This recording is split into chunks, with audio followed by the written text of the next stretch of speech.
Hey good morning everyone, সবাই কেমন আছেন? আশা করবো সবাই অনেক বেশি ভালো আছেন। আপনাদের ভালোবাসায় আমিও অনেক বেশি ভালো আছি। আজকে সকালবেলা চলে এসেছি নতুন আরেকটা ভ্লগ নিয়ে। তো আজকে হচ্ছে র্যান্ডম একটা ভ্লগ হবে। আমি নিজেও জানি না আজকে সারাদিন কী করব। তবে আজকে যেহেতু সারাদিন আমার বাইরে আর কোনো কাজ নেই বা ঘরেও আর তেমন কোনো কাজ নেই, তাই আজকে সারাদিন হচ্ছে একটা নিজের মতো করে সময় স্পেন্ড যেটাকে বলে সেটা করব আর কি। তো বেসিক্যালি হচ্ছে মানে আমরা একেবারে শহরের থেকেও একটা গ্রামের ফিলিংয়ের মধ্যে থাকি, মানে আমাদের বাসাতে। তো সেটাই আজকে আমি একটু আপনাদেরকে এক্সপ্লেন করব। তবে তার আগে বলে রাখছি, যারা আমার চ্যানেলে নতুন আছেন তারা অবশ্যই আমার চ্যানেলটিকে লাইক দিবেন, সাবস্ক্রাইব করবেন এবং বেল আইকনে প্রেস করতে ভুলবেন না। আমাকে যারা এখনও সাবস্ক্রাইব করেনি তারা অবশ্যই অবশ্যই অবশ্যই সাবস্ক্রাইব করবেন, আর অলরেডি যারা সাবস্ক্রাইব করেছেন তাদের জন্য অনেক অনেক অনেক ভালোবাসা। তো সকালবেলা ঘুম থেকে উঠি হচ্ছে ব্রেকফাস্ট করে নিয়েছি একেবারে। আসলে ভিডিও করতে পারিনি, কোনো কিছু করতে পারিনি ঘুম থেকে উঠে, কারণ টিভি একটু বেশি দুষ্টামি করছিল আজকে। তো ওকে হচ্ছে খাওয়া দাওয়া করানো হতে শুরু করে আমিও একেবারে খেয়ে টেয়ে স্নান টান করিয়ে নিয়েছি। তারপর ভাবলাম যে ছাদে গিয়ে কাপড়গুলো একটু ছড়িয়ে দিই আর হচ্ছে চিফকেও নিয়ে যাই, কারণ যেহেতু এখন উইন্টার চলছে তো একটু বাচ্চাদেরকে রোদে রাখা ভালো, আমি সেটাই মনে করি। আর এখানে ফুলগুলো দেখে সত্যি খুব মনটা ভালো হয়ে গিয়েছে। তো যেহেতু শীতের দিন, তো কখন কুয়াশা পড়বে আবার রোদ থাকবে না সেজন্য একটা ভয় কাজ করছে। সেজন্য হচ্ছে টিনের চালে একটু বালিশগুলো রোদ এনে দিয়েছি। একটু মানে রোদ লাগলে একটু ঝরঝরে ভাবটা থাকে আর কি, তো সেই জন্যে। তো ছাদে এসেছি, ছাদে এসে কাপড় ছড়িয়ে দিচ্ছি। আচ্ছা, আমি কেন বলছিলাম যে শহরে থেকেও গ্রামের ফিলিং? আসলে আমাদের ছোটোখাটোর মধ্যে আমাদের বাসাটা খুবই হচ্ছে একটা ভালো লাগার জায়গা, যে জন্য আমরা এখান থেকে চাইলেও মুভ করি না। আসলে নিজেদের বাসাতে নিজেদের মতো করে থাকা যায়, যা খুশি তা ইচ্ছে করা যায়, এটা হচ্ছে একটা প্লাস পয়েন্ট। আর গ্রাম কেন বলছি সেটা একটু বলি। আমাদের ছাদটা যেহেতু ছোটোখাটো, ফুল গাছ আছে, তো মানে ওইরকম একটা ফিল হয়, আশেপাশে গাছপালাও আছে, পাখির ডাকও শোনা যায়। তো ওইরকম একটা ফিল হয় যে গ্রামের উঠানে বসে যেরকম আমরা শীতের মধ্যে একটু রোদ নিতে পারি, চা খেতে পারি, রোদের আলোটা ভালো লাগে, গাছপালাগুলো দেখতে ভালো লাগে, সেরকম একটা ফিলিংস থাকে, যেটা আসলে অ্যাপার্টমেন্টগুলোতে গেলে সেখানে হচ্ছে যেহেতু সবারই শেয়ার থাকে, তো সবার মতামত অনুযায়ী বা সবার পছন্দ অপছন্দ অনুযায়ী চলতে হয়। এখানে যেহেতু সেরকম কোনো বিষয় নেই, তাই আমরা ইচ্ছে মতোই যা খুশি করতে পারি। তো এটা একটা হচ্ছে প্লাস পয়েন্ট। আর হচ্ছে এখানে যেহেতু গাছপালা অনেক বেশি আছে, পাখিদের আওয়াজ অনেক ভালো পাওয়া যায় ঘুম থেকে উঠে শুরু করে একেবারে রাত পর্যন্ত। আর তাছাড়া একটা পাড়ার মধ্যে থাকলে, অ্যাপার্টমেন্টে থাকলে হয় কি যে ওখানকার লাইফস্টাইলই অন্যরকম, আর একটা পাড়ার মধ্যে থাকলে এ বাসা ওই বাসায় কী হচ্ছে কথাবার্তা বলা বা যোগাযোগ থাকা, দেখা সাক্ষাৎ হওয়া, সব কিছুই হচ্ছে একটা অন্যরকম হয়ে থাকে আর কি। তো এই জন্যই বলছিলাম, আসলে সে কারণেই একটা গ্রাম গ্রাম ফিলিংস থাকে, ভালো লাগে আর কি। তো স্নান টান করে এসেছি, এখানে হচ্ছে কাপড়গুলো ছড়িয়ে দিচ্ছি ছাদের মধ্যে, যেহেতু রোদ আছে, তো ছড়িয়ে দিলে দেখা যায় যে সন্ধ্যা পর্যন্ত কাপড়গুলো থাকলে বেশ ভালোই শুকিয়ে যায় আর কোনো ঝামেলা হয় না। তো শীতের দিনে এটা হচ্ছে সব থেকে একটা বড়, আমি কি বলবো, মানে বড় একটা মাথা ব্যথা, যে টাইম মতো কাপড় শুকানো বা কাপড়টাকে ধুয়ে দিয়ে শান্তি পাওয়া যে শুকিয়ে গিয়েছে। আর তা না হলে ভিজা কাপড় অনেকদিন থাকলে আসলে একটা মাইন্ডের উপরেও একটা বাজে প্রভাব পড়ে, আবার হচ্ছে কাপড় চোপড় ইউজ করারও একটা বিষয় থাকে। তো এখানে হচ্ছে আমি একটা এই তেলটা হচ্ছে নিজেই বানাই। নিজে বানাই বলতে তেমন কিছু না, নর্মাল ন্যাচারাল ইনগ্রিডিয়েন্টসগুলোকে একটু জাল টাল দিয়ে একটু প্রিপেয়ার করে নিই আর কি। তো এটাকে হচ্ছে মাঝে মাঝেই হচ্ছে আবার রোদে দিয়ে একটু মানে তেলটাকে রোদে দিলে হচ্ছে দেখা যায় যে নষ্ট হওয়ার সম্ভাবনা থাকে না, আবার হচ্ছে অ্যাক্টিভ থাকে যা যা দিয়ে হচ্ছে তেলটা তৈরি করেছি সেগুলো। তো এই আর কি। তারপর হচ্ছে চুল টুলও শুকিয়ে নিচ্ছি। তো ভেবেছিলাম চুলে তেল দিব, কিন্তু আমার ছেলে এত বেশি দুষ্টামি করছে, ও ছাদে যাওয়ার জন্য পাগল হয়ে যায়, কিন্তু আজকে হঠাৎ করে সে ছাদ থেকে বাসায় নেমে যাওয়ার জন্য পাগল হয়ে গিয়েছে। ওর হয়তো বা চুত্তা মারলে একটা নতুন সং হচ্ছে ওর নতুন ফেভারিট, এটা রিলিজ হয়েছে, এটা দেখার জন্য ওর হয়তোবা মাথার মধ্যে মানে ঘুরছে। তো সে তার মিমিকে হচ্ছে বলছে যে বাসায় যাওয়ার জন্য। তো বাসায় যাওয়ার পর সে আবার বারবার টিভি দেখাচ্ছে। তো টিভিতে যখন কোকোমেলন দেওয়া হচ্ছিল সে এটা শুনবে না, এরকম একটা ভাব দেখাচ্ছিল। তো হঠাৎ যখন চুত্তে মারলে, মানে অনেকক্ষণ আমরা বুঝতে পারছিলাম না কেন কান্নাকাটি করছে। তো হঠাৎ যখন চুত্তে মারলিটার সামনে নিজে থেকে চলে, তখন সে মানে খুব একটু বুঝাচ্ছে, এক্সপ্লেন করছে যে হ্যাঁ তার এই গানটা আসলে প্রয়োজন ছিল। তো এভাবে করি হচ্ছে দুপুরটা কেটে গেল। এখন রান্না বান্নাও হয়ে গিয়েছে, মা রান্না বান্না করছে।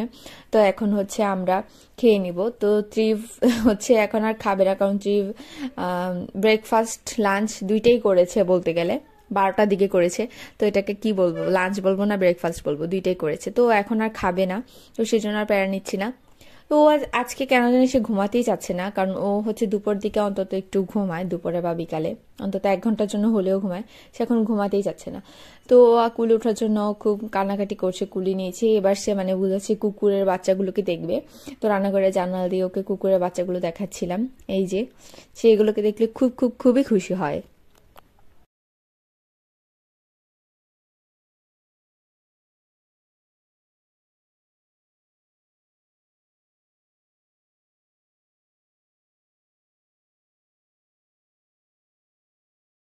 তো যাই হোক, এরপর খাওয়া দাওয়া সেরে কোনো রকম হচ্ছে চিফকে একটু বাসায় মার কাছে রেখে আমরা ছাদে এসেছি। ভাবছিলাম রোদে বসে বসে একটু চুলে তেল দিই, আরাম লাগবে। তো সাত্বিকাকে বলেছিলাম, অনেকদিন হচ্ছে আসলে মানে নিজে নিজেই তেল দিই, কাউকে দিয়ে তেল দেয়ালে হচ্ছে বেশি ভালো লাগে। কারণ মানে নিজে দেওয়া একটু কষ্ট আছে, মানে ওইরকমভাবে রিল্যাক্স ফিল হয় না। তো কেউ একটু দিয়ে দিলে ভালো লাগে। তো সেই জন্যই হচ্ছে সাত্বিকাকে দিয়ে একটু রোদে বসে বসে রোদের মিষ্টি আলোতে হচ্ছে তেল দিচ্ছিলাম আর কি। আর অনেক গল্প করছিলাম। তার মধ্যে হচ্ছে ও আবার আমার মাথার সামনে দিকে একটা পাকা চুল খুঁজে পেয়েছে। আমি বলছিলাম যে আর কত বয়স হয়ে গিয়েছে, এখন তো বয়স্ক মহিলা হয়ে গিয়েছি, আর মেয়ে নাই। তো সেজন্য চুল পেকে গিয়েছে, এই আর কি। এই বলে বলে গল্প করছিলাম। তো তার মধ্যে হচ্ছে চিফকে রেখে এসেছি, ভেবেছিলাম ও হয়তো ঘুমিয়ে যাবে, কিন্তু সে কিভাবে যেন বুঝে গিয়েছে যে আমরা দুইজন বাসায় নাই, সম্ভবত ছাদে আছি। কিছুক্ষণ পরে হচ্ছে ও ওর ভাইকে নিয়ে টেনে টুনে হচ্ছে ছাদে চলে এসেছে। সে বুঝতে পেরে গিয়েছে যে আমরা ছাদেই আছি। তো এই তো মানে খুবই ভালো লাগছে। তো আজকে আবার ভেবেছি যে ভাপা পিঠা বানাবো। 2 টাইপের ভাপা পিঠা, একটা তো হচ্ছে গুড় দিয়ে তো একটা ভাপা পিঠা বানানো হয়, সেটা সবাই বানিয়ে থাকে। আরেকটা হচ্ছে ঝাল ভাপা পিঠা। মানে এটা হচ্ছে আমার মা যখন মানে সিলেটে থাকতেন, মানে এটা তো অনেক আগের কথা, যখন দাদুর বাড়ি ছিল, বিয়ের আগের কথা। তো ওখানে নাকি যে এরকমভাবে ভাপা পিঠা করতো, পেঁয়াজ পাতা, পেঁয়াজ কলি, ধনে পাতা, আলুর ভাজি দিয়ে হচ্ছে ভাপা পিঠাটা বানায়। মানে যেরকম গুড় দিয়ে দিয়ে হচ্ছে বানায়, সেরকম হচ্ছে ভিতরে এই ধরনের মানে ঝাল ভাজা টাজা, বা অনেকে হচ্ছে ধনেপাতা, পেঁয়াজ আর কাঁচামরিচ কাঁচা দিয়ে তারপর সেটা ভাপে তৈরি করে, সেটাও হয়তো বা ভালো লাগবে। তবে আমার কাছে মনে হয়েছে আলু দিলে সেটা আরও বেশি ভালো লাগবে। তো আমি সবটা রেসিপিই আপনাদেরকে দেখাবো। আর আজকে হচ্ছে স্পেশালি ভাপা পিঠা বানানোর কারণ হচ্ছে প্রত্যেক ফ্রাইডেতে হচ্ছে পিসিমণি আসে। তো সেজন্য ভেবেছি, পিসিমণি আসে, আবার হচ্ছে আমাদের আমাদের বাসায় যে দিদি থাকে, সম্পাদ দিদি, ওনারা হচ্ছে ব্যাংক অফ ডে হচ্ছে ফ্রাইডে স্যাটারডে। তো ভাবলাম যে তাহলে আজকেই বানাই। আজকে আমিও বাসায় আছি, পিসিমণিও খাবে, দিদিদেরকেও দেওয়া হবে, সব কিছু মিলিয়েই আর কি। সেজন্যই আজকে বানাচ্ছি। তো আমি সবটা দেখাবো যে কিভাবে বানালাম, কি করলাম। আমার চ্যানেলে মানে আপনারা যারা নতুন আছেন, যদি ভাপা পিঠার রেসিপি দেখতে চান তাহলে দেখতে পারেন, কারণ আমি 3-4 দিন আগেই হচ্ছে ভাপা পিঠার একটা রেসিপি আপলোড করেছি, একেবারে ইজি। মানে সব থেকে কম সময়ে কিভাবে ভাপা পিঠা তৈরি করা যায় সেটার রেসিপি হচ্ছে আপনাদের সাথে আমি শেয়ার করেছিলাম আর কি। যদি পারি তাহলে ডিসক্রিপশন বক্সে অবশ্যই লিঙ্কটা দিয়ে দিব ভাপা পিঠার রেসিপি, যে ভিডিওটা আমি আপলোড করেছি সেটাই। তো এই যে তারপর হচ্ছে চুল টুল আছড়ে দিচ্ছে আমাকে সাত্বিকা, আমি বেশ একটা আরাম নিচ্ছি আর কি। তো কিছুক্ষণের মধ্যেই দেখবেন যে আমার ছেলে তার ভাইকে নিয়ে চলে এসেছে, মানে ওর বাসায় আর মন টিকছে না এরকম। তো ছাদে এসে খুবই দৌড়াদৌড়ি করেছে, খুবই দুষ্টামি করেছে। ও তো মানে ছাদে এত বেশি ছাদে থাকতে পছন্দ করে। আমি ওকে বলছিলাম যে ঠিক আছে, তাহলে তোকে ছাদের মধ্যে একটা কুড়ে ঘরের মতো নারকেল পাতা টাতা দিয়ে একটা ঘর বানিয়ে দেবো। আমি আগেও অবশ্য আমার পাপা যখন নারকেল গাছ থেকে নারকেলের পাতাগুলো কেটেছিল, তখন বলেছিলাম বানাবো। তো আমি বলেছিলাম ঠিকই, কিন্তু তার আগেই দেখি যে পাতাগুলোকে ছেটে ফেলেছে ডাল থেকে। তো সেজন্য আসলে আর হয়নি নারকেল পাতা দিয়ে মানে ওকে বানিয়ে দেওয়া বাড়িটা। তো দিব ইন ফিউচার, যখন আবার কাটবে তখন অবশ্যই দিব। তো এই তো এরকমভাবে বিকালটা খুব ভালোই কাটলো, মানে দিনটা ভালোই কাটলো এক কথায়। এই যে চলে এসেছে। সে প্রথমে হচ্ছে দরজার কিনার থেকে এসে উকি দিচ্ছিল। তো মানে আমি হচ্ছে মানে সে বুঝতে পারছে যে ওকে বাসায় রেখে এসেছি, ওর আসার কোনো রাইট নেই। তো ভয়ে ভয়ে হচ্ছে দরজার সাইড থেকে উকি দিচ্ছিল যে সে চলে এসেছে, এখন কেমন ভাব দেখাই। তো প্রথমে হচ্ছে তাকাচ্ছিলাম না, আমি অন্যদিকে তাকাচ্ছিলাম, এদিকে ওদিকে তাকাচ্ছিলাম। পরে হচ্ছে ওর দিকে তাকালাম, তাকে ডাক দিলাম, ডাক দেওয়াতে একটা দৌড় দিয়ে চলে এসেছে। আর এই যে পাকামি শুরু হয়ে গেছে, এখান থেকে ওখানে টুল নেওয়া হতে শুরু করে মানে সবকিছুতেই সে পাকামি করবেই। তো এই আর কি। তো তারপরে হচ্ছে রোদও চলে গিয়েছে এই করতে করতে। এখন প্রায় 5টার মতো, 5টার উপরে বাজে, 5:30 দিকে তো সন্ধ্যা হয়েই যায়। তো হচ্ছে টিনের চালে যেই বালিশগুলো ছিল সেগুলো নিয়ে হচ্ছে আমি বাসায় চলে যাচ্ছি, এগুলোকে বাসায় রেখে আসছি। তো তারপরে হচ্ছে ছাদে এসে আরও কিছুক্ষণ গল্পগুজব করেছিলাম, তারপরে একেবারে কাপড় চোপড়গুলো নিয়ে হচ্ছে বাসায় চলে গিয়েছি। তো গিয়েই হচ্ছে আবার ভাপা পিঠা তৈরি করবো এরকম একটা তো মেন্টালিটি আগে থেকেই মাইন্ডসেট আছে, তো একটু তাড়ার মধ্যেই ছিলাম।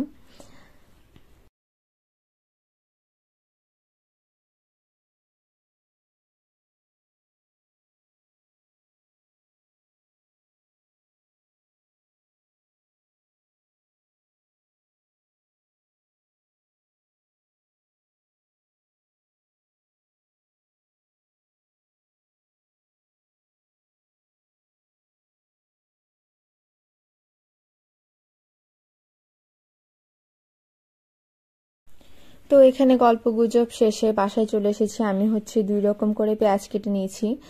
তো কিছুটা কাঁচা পেঁয়াজ আর ধনেপাতা ভাপা পিঠার মধ্যে দিব, আর বাকিটা হচ্ছে আলুর সাথে ভেজে নিব একটু কুড়মুড়ে টাইপ করে।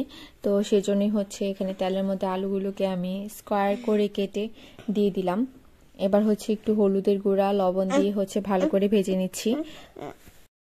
তো এখানে হচ্ছে মোটামুটি আমি সবকিছু দিয়ে দিয়েছি, এখন জাস্ট আলুটা ভাজি হবে।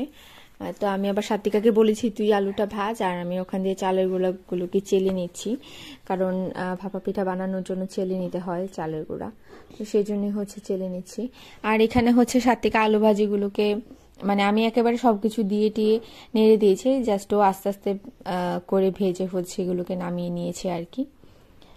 তো এই তো মানে একেবারে সিম্পলি যেভাবে আলু ভাজেন সেরকম তেল দিবেন, লবণ হলুদ, আলুটা দিয়ে লবণ হলুদ দিয়ে তারপরে কিছুক্ষণ হয়ে আসার পর পেঁয়াজটা দিবেন, তা না হলে পেঁয়াজটা পুড়ে যাবে। বা যদি আপনারা প্রথমে দিতে চান তাহলে একটু মোটা সাইজ করে পেঁয়াজটা কেটে নেবেন আর কি, তারপরে কাঁচামরিচ দিয়ে দিবেন।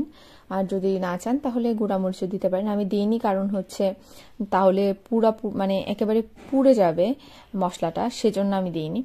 এখানে হচ্ছে চালের গুঁড়াগুলোকে নিয়ে আমি প্রথমে চেলে নিচ্ছি ভালো করে। তো আমি যেহেতু বলেছি 2 ধরনেরই ভাপা পিঠা করব, ঝালও করব মিষ্টিও করব, তো সেই জন্যই হচ্ছে সেভাবে প্রিপারেশন নিচ্ছি। এখানে আলু ভাজি করছি, সবকিছু করছি, আবার ওখান দিয়ে হচ্ছে কিছুটা গুড়ও আমি কুচি করে নিয়েছি। তো সবটাই দেখাবো, গুড়টা কেমন হয়েছে সেটাও দেখাবো, তারপরে হচ্ছে ঝালটা কেমন করেছে সেটাও দেখাবো। তো এই যে প্রথমে ভালো করে চালের গুঁড়োটা চেলে নিচ্ছি। এই ধরনের আসলে ঝুড়িগুলোর মধ্যে চালতে সুবিধা হয় বেশি তাড়াতাড়ি, ঝুড়ি করা ঝুড়ি ঝুড়ি করে ঝেড়ে নেওয়া যায়, কিন্তু প্লাস্টিকের গুলোতে করলে আসলে আটকে যায়, তো সেজন্য আমার কাছে তেমন একটা ভালো লাগেনি, সেগুলো দিয়ে করতে ভালো লাগে না। তো আমার কাছে মনে হচ্ছিল যে আজকে চালের গুঁড়োটাতে আমি হয়তো একটু বেশি পানি দিয়ে নিয়েছি। অবশ্য মাও বলছিল যে আর একটু বেশি পানি দিলে তাহলে হয়তো বা নরম নরম হবে ভাপা পিঠাটা, কারণ আগের দিন যখন করেছি হালকা একটু শক্ত লেগেছিল, মানে মা ভেবেছিল হয়তো বা জল দিলে আর একটু বেশি নরম হবে, কিন্তু একই রকম না, পারফেক্টলি হয়েছে। তো ঝাড়ার সময় একটু মানে হাতে লেগে যাচ্ছিল এমন মনে হচ্ছিল আর কি। তো এই যে আমার হয়ে গিয়েছে। তো এখানে প্রথমে হচ্ছে আমি এই জিনিসটা কিনে নিয়েছি, কারণ তা না হলে অনেক বড় সাইজ হয়ে যায়, ঘরের বাটিগুলো দিয়ে যদি ভাপা পিঠা করি তাহলে অনেক বড় সাইজ হয়ে যায়, যেটা একা খেয়ে আসলে শেষ করা সম্ভব হয় না। তো এটাও বানানোর পরও সবাই বলছিল অনেক বড় সাইজ হয়ে গিয়েছে ভাপা পিঠা, কিন্তু আসলে এটা এত বড় না, আসলে ভাপা পিঠাগুলো হয়ই এমন। তো আমি এখানে আলু ভাজি দিয়েছি, তারপর ধনেপাতা আর পেঁয়াজ দিয়েছি, উপরে হচ্ছে আবার আর একটু চালের গুঁড়ার যে ইয়েটা ছিল সেটা দিয়ে হচ্ছে একটু সিল করে দিচ্ছি। তারপর হচ্ছে নর্মালি যে রান্নার জন্য ইউজ করা যে কাপড়টা থাকে সেই কাপড়টা দিয়ে হচ্ছে ভালো করে মুড়ে নিয়ে এটাকে আমি হচ্ছে তেল ঢালার যে ক্যান, মানে ক্যান না, এটাকে কি বলে, ওইটার মধ্যে দিয়ে হচ্ছে ভাপা পিঠাটা বানিয়ে নিচ্ছি। এটা মানে এটা করলে হচ্ছে খুব তাড়াতাড়ি করে তৈরি করা যায়, মানে 1 মিনিটেই একটা ভাপা পিঠা তৈরি হয়ে যায়। তো গরম গরম আসলে সার্ভ করা যায় তাড়াতাড়ি করে। কেউ যদি চায় খেতে আরেকটা, তো সেটাও করা যায়। তো এই যে কাপড়টাতে দিয়ে হচ্ছে আমি এটাকে মানে একটু চাপ দিয়ে দিয়ে দিয়েছি আর কি। এখন এটাকে জাস্ট প্রেশার কুকারের উপরে ধরে রাখলে 1 মিনিটের মতো ধরে রাখলে খুব সুন্দরভাবে হয়ে যাবে। আমি পরে আপনাদেরকে দেখাবো যে পিঠার ভিতরটা কেমন হয়েছে। তো আগে হচ্ছে তাড়াতাড়ি করে আমি দিদিদের জন্য বানিয়ে সেগুলো হচ্ছে দিয়ে দিচ্ছি আর কি।